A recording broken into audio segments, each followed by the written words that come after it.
کہ وہ لوگ کہ جنہیں اقامت دین کی سمجھ آ گئی، سمجھ آنے کے بعد وہ اس کی رستے سے پسپائی اختیار کر لی، انہوں نے منہ موڑ لیا، اس کے بعد اگر انہوں نے کچھ نہیں بھی کیا تب بھی وہ بہت بڑے، جیسے میں نے کہا مغضوب علیہ میں، لیکن خاص طور پر وہ کہ جنہوں نے اپنی اس بزدلی کو، اپنی اس کم ہمتی کو، اپنی اس بے دینی کو چھپانے کے لیے تعبیر کی غلطیاں لکھی، یعنی اس کو غلط ثابت کیا، یہ تصور ہی غلط ہے، جنہوں نے اسے جو ہے رد کرنے کی اور ہرانے کی اور ناکام بنانے کی اور اپنے استدلال سے کاؤنٹر اس کے لیے جو ہے وہ دلائل لے کر آئے، کاؤنٹر نیریٹو لے کے آئے، یہ بے دینی نہیں ہے، یہ بے دینی نہیں ہے، کیونکہ دین میں نے آپ کو سمجھا دیا کیا ہے، جو اس تصوری کو نہ مانے وہ بے دین ہے،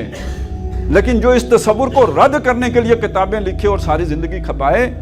یہ تو طاغوت کے اصل ایجنٹ ہیں، یہ دجال ہیں جو دینی روپ میں آپ کو نظر آتے ہیں، تو ان سے تو بہت دور رہنے کی ضرورت ہے، ان کے ہاں آپ کو علم نہیں ملے گا، زخرف القول ملے گا، ان کے ہاں آپ کو علم نہیں ملے گا بلکہ یہ کہ بے دینی ملے گی، لیکن یہ کہ جو دنیا کی طرف رغبت کر لے، شادی کے بعد مال و اسباب، بیٹے مجبور کر دیں، ان کا اچھا مستقبل مجبور کر دے،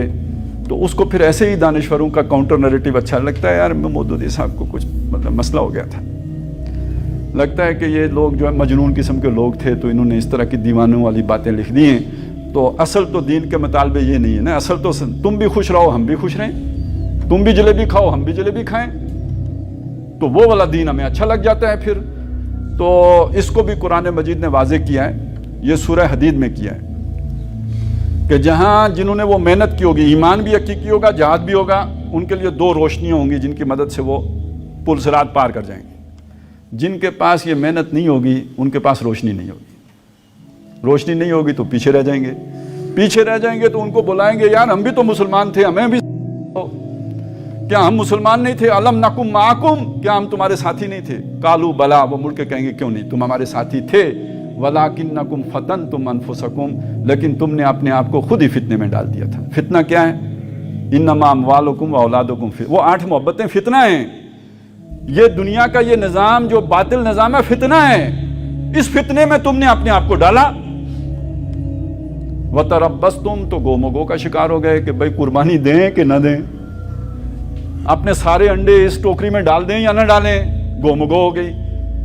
ادھر ہی تمہیں پھر وہ دانشور مل گئے، انہوں نے کہا کاؤنٹر نیریٹو، تو تمہیں اس پر یقین آ گیا، اس پر شک ہو گیا، وَارْتَبْتُمْ، اور تم شک میں پڑ گئے، وَغَرَّتْكُمُ الْأَمَانِي، اور تمہیں دنیا کی خواہشات نے، دنیا کی امیدوں نے، دنیا کے منصوبوں نے دھوکہ دیا، حتیٰ جاء امر اللہ، یہاں تک کہ موت آ گئی،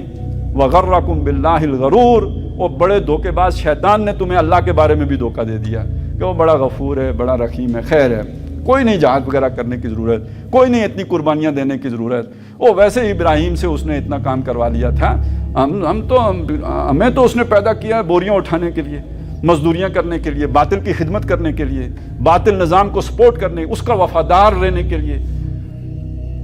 نہیں، ہم سے بھی وہی مطالبے ہیں جو حضرت ابراہیم علیہ السلام سے تھے، ہر مومن سے یہی مطالبہ ہے، تو اللہ تعالیٰ ہمیں توفیق دے کہ یہ تقاضے پورے کر سکیں۔ اصل اقامت دین کا آغاز یہاں سے ہوتا ہے جب ہمیں یہ سمجھ ہو کہ اس نظام کے ساتھ ہمارا تعلق اب کیا ہوگا،